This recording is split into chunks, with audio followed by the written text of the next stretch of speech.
Welcome back to the Good Growth Podcast, brought to you by BGF, the most active equity investor in the UK and Ireland. Today we're joined by Graeme Lee, founder of Springfield Healthcare Group, and Andy Gregory, CEO of BGF. During the 12-year partnership, BGF invested over £30 million into Springfield, and the journey has come full circle with our recent exit.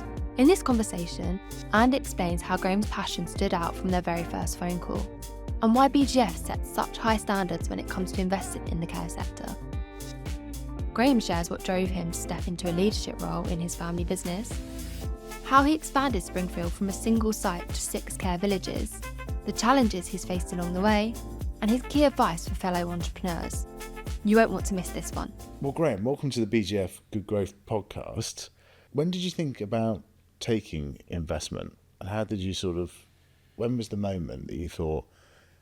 Well, I'd grown it with bank. I'd done 2 developments at Springfield in Garforth, so I'd extended the home, and then I'd done another care home as well as a new build, and with other investors. But then it came to the point in 2009-10 where I'd invested in this site in East Leeds, and it was a real community site. I saw it as arguably one of the best care sites ever. It was within 100 yards of this site. It had every amenity. It had GP surgery. It had the NHS clinic. It had a Tesco. It had post office. It had a pub. It was on the village green, and it had a really good bus terminus. But it was in a sort of quite a deprived area of East Leeds. But it was a perfect site for care, and I felt care in the community was very big, and I felt this was a real chance to make something really unique. The downside was that because it was 2009-10, I'd bought it with my own money. Getting banks to lend in that difficult time after the financial crash was very, very difficult, in fact almost impossible, and I happened to be with RBS as well, which didn't help the situation. So by the time I got planning, which was in 2011, I was left with this amazing piece of land with an old listed building on it, which I could see we could really make an amazing care village. But everyone would say, well, it's why? Who wants to borrow? Who wants to spend £5.5 million in East Leeds in the height of a recession? So it led us to look at options and who potentially could help fill that gap. And so where did you first meet Andy? We met on a holiday in Elland, didn't we? Off the M1, where I tried to sell him the dream. What were your first impressions, Andy? It was interesting. So I remember actually when we first spoke. I remember this was really quite early on in BGF's evolution, and I was just getting going, building up, starting what we were doing in the north of England. And I can recall calling you back, and I was in my kitchen back home in Disbury in Manchester. And I think energy, passion came across on the phone call. And I think when we met, I think I did buy the dream. But I think a large part of that, I hate to say it with him sitting there, was buying Graeme, really. So I think for us, our world to invest in this sector, I think the bar is rightly very high because of all the the obvious issues and responsibility and challenges of providing care. So I think bar high in terms of entrepreneur, which we would always have a high bar on, but then particularly high on purpose, integrity, and the importance of care. So I think really importantly, for us really early on, frankly, never really told you this, but would have been assessing both the entrepreneurial skills, drive, ambition, ability to deliver, but also critically a very high bar in terms of the passion for providing really high quality care. Because it was BGF's 10th investment, right? So it really was early days, partly set up in the wake of the financial crisis and so on. How did you persuade Graeme as well? Well, I don't know, because I think that it was so early. We didn't have a sort of standard. There wasn't a standard pitch, and even now, arguably, you would say, given the flexibility and diversity of what we do, there's not a standard pitch. So I think what I would have probably said to you, and you can tell me if I'm right or wrong, with the passing of time, and with hindsight, thankfully, I think this stands the test of time.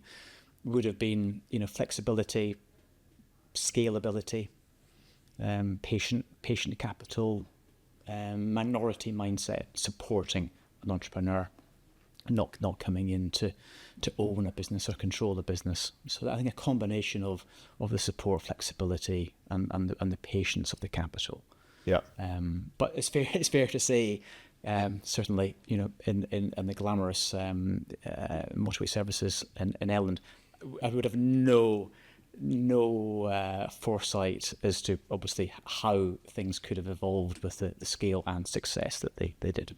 Yeah, and of course the initial introduction, I believe, was made by a 9-year-old. Yes. Yeah, my daughter, who's 9, was in the school playground, and her friend turned to her and said, "If your dad needs to speak to my dad because he's got billions of pounds to give away." And I never thought about it. And then, bizarrely, after turning down another private equity offer in Leeds one afternoon, I was coming back on the train with my bank manager, and there was John Eggleston, the IT director for the BGF, and I said to him, "Oh, hi John, how are you doing?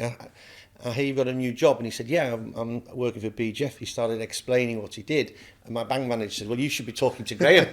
And that was a Thursday. On the Sunday, he came round to my house, and he lived 100 yards away, came round to my house with his laptop. We sat in my kitchen, and he explained who the BGF were. And he said, "I must hook you up with Andy." I just find those sort of stories of chance and serendipity so important, particularly kind of in the early days of both when starting out, is really important and inspiring. And how did you feel about, you mentioned that you'd spoken to another sort of private investor and so on. Private investing in the kind of social care space doesn't always have sort of the greatest of reputations. How did you approach it? What was the mindset that you went into it with, thinking, well, I want to scale the business, but I want to do it in the right way, presumably? How did you approach trying to find private money? Well, it's just, in this carpet approach, you had advisors, people who would say, "Have you spoke to them? You spoke to them." So you sort of spoke to a number of people, but nobody really could show me how they could add value. It was more like they wanted a shareholding, and I didn't see that as attractive. I wanted a partner, and going back to your previous question, I think what Andy did was introduce me to Stephen Welton.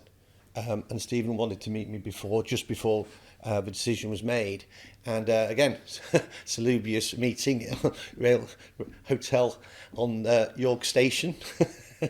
And I think Steve was heading up to Scotland, so we grabbed an hour, we had breakfast.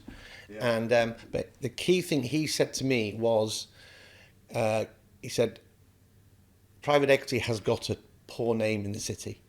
And he said, I am absolutely intent on making sure that the BGF changes that perception. And the minute we become stereotypical private equity, we'll fail.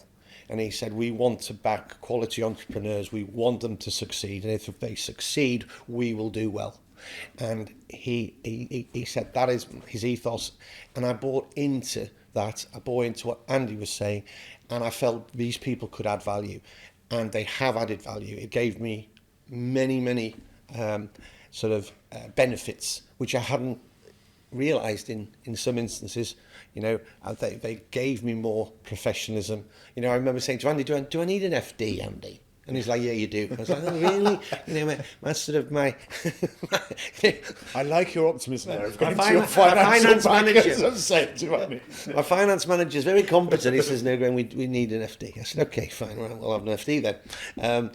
But the credibility that they help with, I wouldn't have bought some of the sites, the care sites I'd got, where they were, some of them weren't on the market, but I was able to go and say to them, I really would love to buy this site. And having the BGF as a partner, with the sort of the the sort of credibility they had and the money behind them helped me get sites which I probably wouldn't have got. And it made the scale of what we achieved, 6 care villages in the north of England, was probably slightly bigger than even what I thought I could do. So again, I felt it was a fantastic partner, and I believed in them. I believed in their culture. I believed in them as people. And to this day, sat here, I can absolutely estow that same view. And do you think it gave you more confidence to be able to go and approach those sites? I mean, how does that work when you're looking for kind of a care village and so on? Well, people know you sort of in the market, so you get a lot coming across your desk, but a lot is just not what I would want to touch. For me, the Springfield USP is absolute, and it's got to be in the heart of community.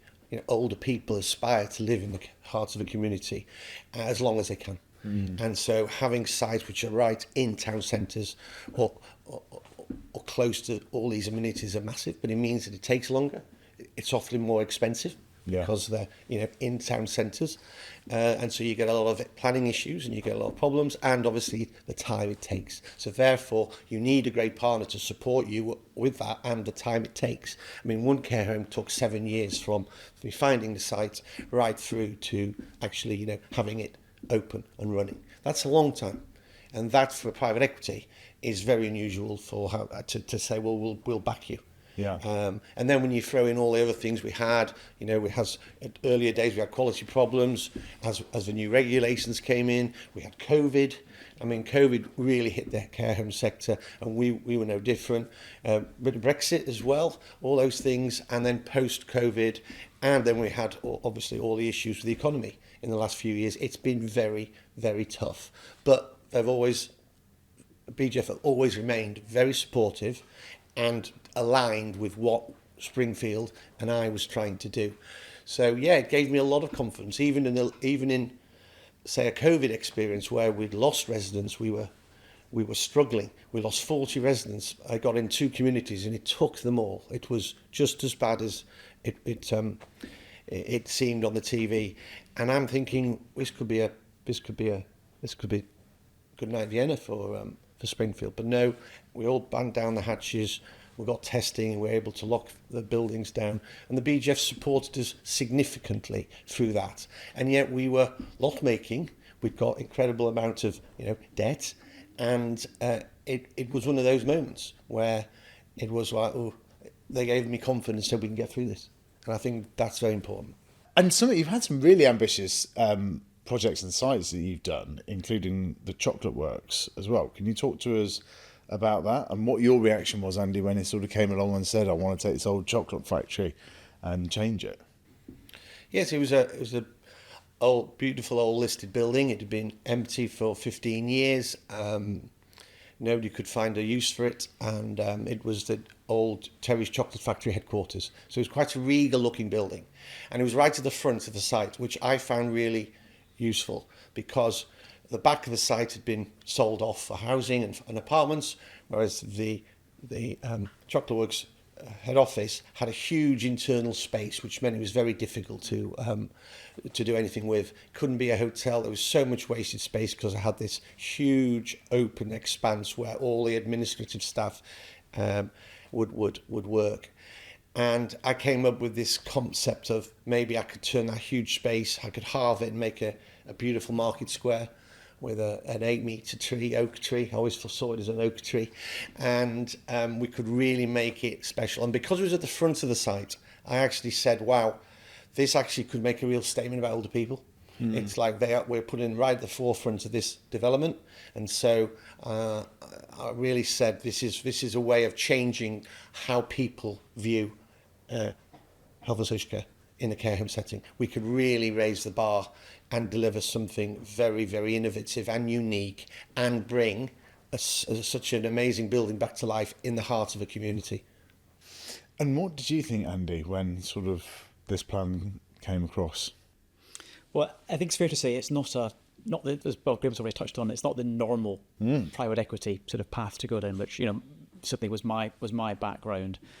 But I think the confidence that Graeme had, created for us to have in him and the team through what he did in Leeds. I think when we first saw that, and the community, people in the community, and just the way that had evolved. And I've not got most of us are accountants, frankly. It's not exactly part of our core skill sets to have a vision to see a disused building become something. But we had seen that in Leeds. So I think the confidence that had built and instilled in us then enabled us to probably interpret, Graeme's vision and have confidence that he would get there, recognising these things are never straightforward. They'll always, not always, but they'll often be more complex, take a bit longer, be a bit more difficult. There will be challenges along the way, but the prize at the end of it, very confident in. And I think the other part I would just reiterate that Graeme's touched on, which clearly we worry about in any investment we make, but I think really resonates in the Springfield experience is alignment. So it did feel as though, although we were ultimately putting in a lot of capital, which perhaps we'll come on to over a period, it still felt a very strong aligned partnership. And what else do you feel that you've brought to the journey over the 13 years? You touched on it briefly, that it's not just been capital, it's been advice at various points, but from the investing side, what do you feel you've been able to sort of bring and help on the journey? Well, I think people was partly you've touched on. Something Graeme's built up, a great team, but I suppose how the board has evolved and changed. It has evolved quite a lot, I guess, over that period. So I think helping with that and helping to, one of our concerns earlier on certainly was the bandwidth constraints on Graeme. So trying to evolve the business in a way that ensured that there was enough quality and experience, around Graeme, combined with great people coming through the business as well. So I think the people aspects, we've already touched on it, but I would again imagine, I think it is part of our, because we have the balance sheet capital, hopefully, Graeme had the confidence that we were there to support him with capital. Yeah. And again, I think and the supplies, obviously, in the current economic climate, probably particularly, people not having confidence that the capital actually will be there. Absolutely. And talk to us about the funding rounds that happened, because there's been many subsequent ones, right? We focused a lot on the kind of like origin story and when that first happened. But talk to us about when you've gone back to BGF and how those conversations have happened. Well, again, there's been a lot of follow-on capital. I think, 4, 5 experience of that. So every time it would be, I found another one, another care. I really want to do something with this. Yeah. There's been a roll in the eyes, and here we go. But again, explained it, looked at the model, and said, this would really work. And so I find when I speak to entrepreneurs, one of the questions they often ask is, and I say to them, what's your plan? Where do you want to go? And often they sort of know, but they don't exactly know. And so they're saying, well, I think I want to take it here. And I would say to them, but with BGF involved, you could actually take it further. And it certainly helped me take my vision to another level, because I felt that they were there to support me. So rather than saying, no, we've lent you X, that's it, they were like, okay, well, we like what you're doing, so let's have a look at it. Oh, okay, let's go again. And I think we've ended up being one of your largest in investment companies because of it. But again, alignment, believing what we were doing, delivering on each home. Every time we'd open one, people would be like, wow, this is amazing. And we also made sure every one we did got better, and we learned from the previous one. So we weren't just trying to copy. What we were doing was each was very individual, and it stood on its own merits, and we made it better. So we were improving the model as we went, which I thought was always very important to do. We were able to sell a lifestyle that said it's great. It should be great being old. If you are old, let's embrace it. Let's welcome it, and let's allow older people to make an informed choice earlier. It was so many people would say to me, oh, don't put me into a care home, or I don't want to go into a care home, and you're going there to die. I actually wanted to try and change that concept, to say these are the places to actually live. These are the places you can still have a quality of life, but they had to be in the centre of the community because people want to still look at the pub across the road and go, I want to go there. They might only go once a month or once a year, but they have that choice and it hasn't been taken away. And so they can see a shop, they can see the village green, they can see the pub, they can see whatever they feel very familiar with in that local community. We were enhancing that. Yeah. No, I can see your passion really comes through. Like, has there been points where, this is called the Good Growth Podcast, where you've grown almost too quick and you feel like you've bitten off more than you can chew, and also times when growth has been not as fast as you would like, right? Both. Yeah. Both. I mean, we had 3 homes and then we had some quality issues trying to get the team. BGF said, no, let's invest in the team. So they gave us a bit more money to be able to make sure that we had that resource. And so there was a bit of that, but I would say it was sensible challenging at the time. Yeah, I never sort of felt that they were holding me back. What they would do is challenge me and say, you sure? Explain to us how you're going to manage that, how you're going to have the bandwidth, what are you going to do? So we would have to do that. And as a team, we would say, right, that's how we do it. And then they would go, okay. But so I think there was a bit of both, wasn't it, Andy, would you say? No, definitely. I think being candid, you're not going to invest in an entrepreneur in a business, have 5 follow-on funding rounds and agree on everything all the time. So I think that's just, that is inevitable. I think back to feeling, a partnership exists, trust, respect exists, and alignment, as I've mentioned earlier. So we wouldn't have always agreed on every aspect, particularly on timing, how we structure and price every follow-on. We didn't have a sort of a textbook of the answer is X. It had to feel right for every sort of stakeholder as we went along. So definitely some moments. I'm sure our eyes never rolled, but possibly the moment thinking, another one again, really? Oh gosh, that's exciting. So there were naturally, I think, healthy tensions, healthy discussions, constructive debate, involving also the board that Graeme and we had built as well. And talk to us about the exit as well. Like we've sort of covered a lot of the origin, middle, and here at the kind of exit stage. Well, but I'm still only a month since completion, and I'm still sort of decompressing from it. But it's weird, exit. I didn't think about exiting, during my journey. I was just doing what I loved, and I was really trying to create this incredible sort of care village company and make a difference. So many times my chairman, Mark, would say, what's your plans on exit? I was like, well, if I keep finding sites, let's keep going. And I always thought the outcome would be I'd refinance the BGF out. That was how I saw the exit from the BGF would be, not a whole share sale. So I'm still in a bit of shock, really. That actually when it came to it, the offer and the deal that we took was the right deal, and we can come on to more about that. But it was the right deal, but it was because due to the economy and the market dynamics, there wasn't a refinancing option. The debt we'd had through COVID had grown significantly, so trying to refinance wasn't an option. Sale and leaseback options fell away because, again, with the interest rates and yields all being affected from the Trustonomic experience, meant that it was just impossible, really, to have any other exit. And so exit, I think, for entrepreneurs is a really interesting one, because some entrepreneurs probably say, I want to be in it 3, 5, 7 years and then I want out.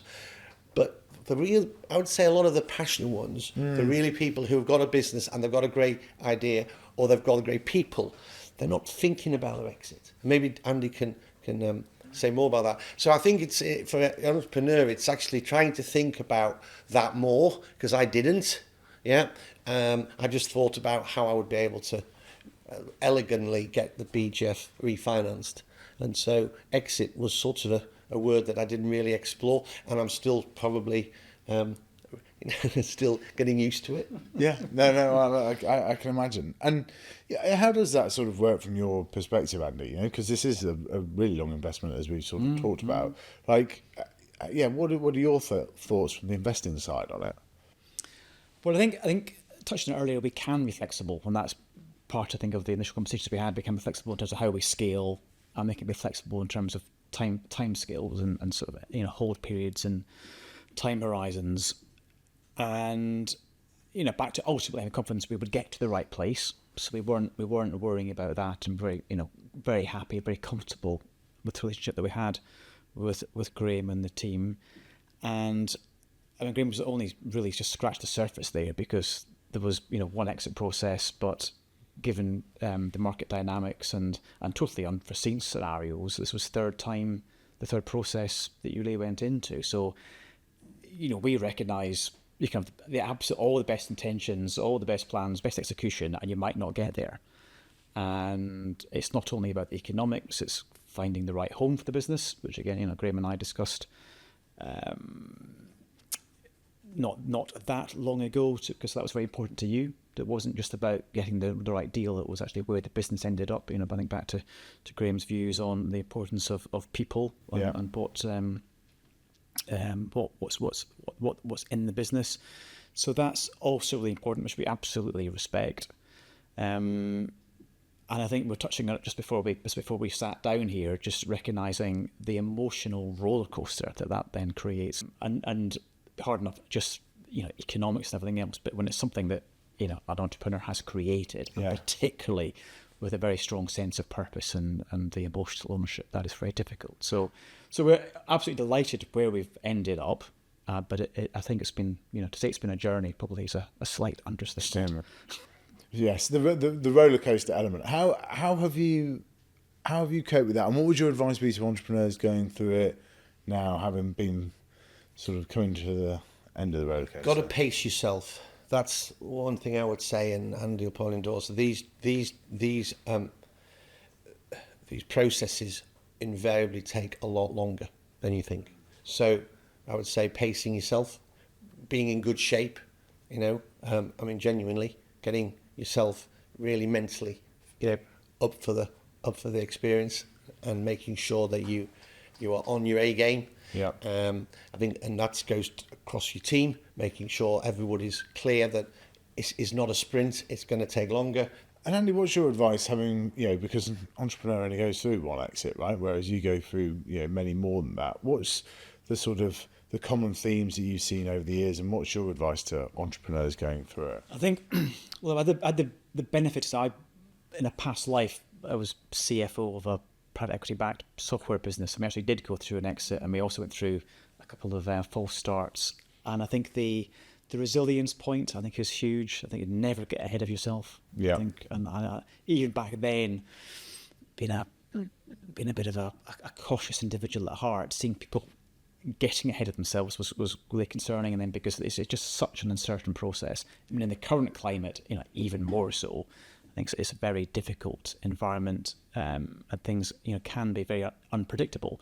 And how do you realign at points? Because, you know, you go through this journey, like alignment changes, right? And, you know, your sort of different things that you'll be aiming to do and so on will sort of slightly shift. How do you kind of keep those updated? I mean, it's a 12-year journey. I always felt our board and the BGF were aligned, and that never changed. I think certain things, you know, got harder. Discussions sometimes would be, you know, on the rate of the money, things like that. How would we get the exit? They want, you know, well, they wanted to make sure that I did exit. So there was a lot of things where alignment was always there, but there was discussions about it. And that sitting here now, that's one thing that I will always champion the BGF for, because I felt we, on the whole, stayed very aligned to the values that Andy said to me at the start. So what Stephen said to me, that would stay. The ability to see that we as a team were going to deliver this, and we're going to stand aligned to deliver it. Despite some challenges, we were going to do it. Yeah. And so never did I feel that they'd become more money focused. Did I feel that they were disingenuous, that they were not truthful to me? No, it was actually very professional, and we had that alignment right through. So that is one thing I can absolutely say is categoric, that I never really had to challenge the alignment, and that's why I think 12 years and we've got this result is a testament to that. I really do. Which is great, because I think touched on it earlier, but because inevitably, institution providing ultimately over £30 million of capital over 5 rounds, with a need at some point for realisation, the alignment is never going to be 100%. So we're never going to be fully aligned on everything. I think it's more probably the broad principles, values being established, and I think, certainly from our part, that the mutual respect, hopefully trust, confidence, so that enabled us to have, again, being candid, probably at times, talking about pricing of follow-on investments, timing, they're not easy conversations to have, but I think certainly made much easier by having a foundation of a strong relationship to begin with. Well, I think that's a very good place to finish this podcast. Thanks very much for coming on and sharing your views. Thanks for listening to the Good Growth Podcast. If you enjoyed that, make sure to hit subscribe so you're the first to hear about new episodes. And always stay up to date on the latest growth insights.